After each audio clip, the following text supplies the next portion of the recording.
The stadium is packed. The crowd's roar is deafening. But this isn't your average baseball game. There's no hot dog vendor in sight, no kids waving foam fingers. Instead, the pitcher's mound has been replaced with a reinforced bunker surrounded by sensors, satellites, and trembling scientists. On the plate, a regulation baseball. The batter, a robotic arm powered by nuclear fusion. And it's not going to throw the ball, it's going to launch it at the speed of light. Why? Because humanity has questions. Like, what happens when 145 grams of cork and leather is accelerated to 299,792,458 meters per second? And more importantly, can Earth survive it? Let's imagine, for a moment, that physics doesn't immediately ruin the fun.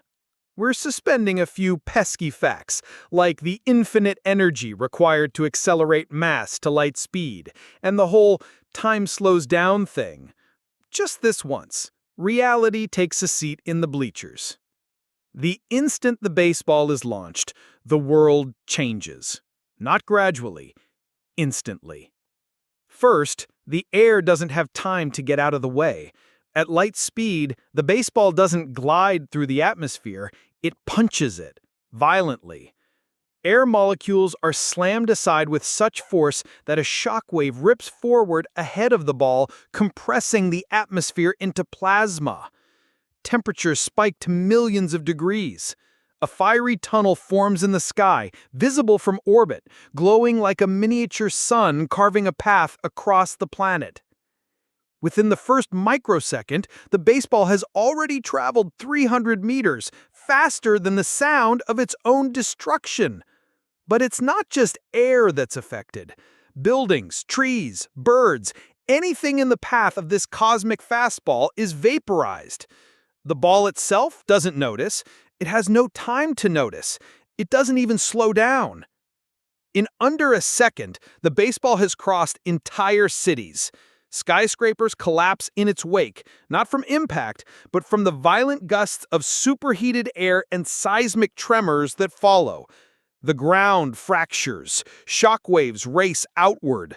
The destruction isn't a line, it's a scar. A scar of fire, glass, and silence stretching across continents. But the real nightmare begins beneath the surface. As the ball speeds through the earth, it displaces more than air. It tears through crust, stone, and molten rock. Friction is meaningless here. The sheer energy is enough to initiate uncontrolled fusion reactions in its trail. The core groans. The planet shudders. Earthquakes erupt globally, synced like a chorus of collapsing tectonic plates. Volcanoes, dormant, active, imaginary, explode in sympathy. Lava fountains decorate the landscape with apocalyptic flair. And still, the baseball doesn't stop. After a fraction of a second, it exits through the other side of the Earth, emerging from the Indian Ocean with the same ferocity it entered over New York. The exit wound is colossal. The surrounding water, confused and boiling, forms a temporary wall before collapsing into the vacuum, generating tsunamis that radiate in every direction. Coastal cities vanish. Now, in space, the baseball hurtles on. Toward the moon? Mars? Alpha Centauri? No one knows. No one's left to track it. On Earth, humanity's best minds stare at the smoking globe, now pierced like a rotten apple.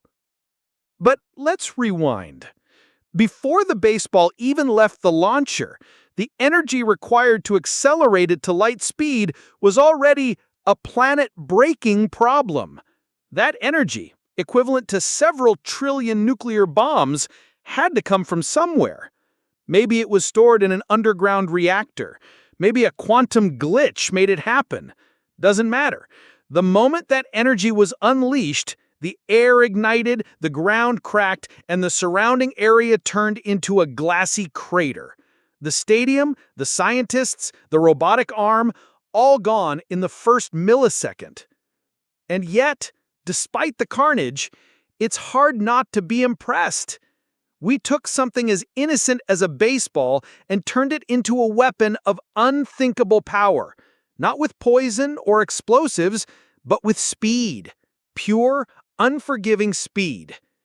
It's a reminder that physics is only friendly when respected, and that even the smallest objects can wield cosmic destruction when pushed far enough. In the end, the Earth might recover, maybe in a few thousand years, maybe never. But that baseball? It'll keep flying through the void, silently carrying with it the most absurd experiment in human history. Let's just hope it doesn't hit anything.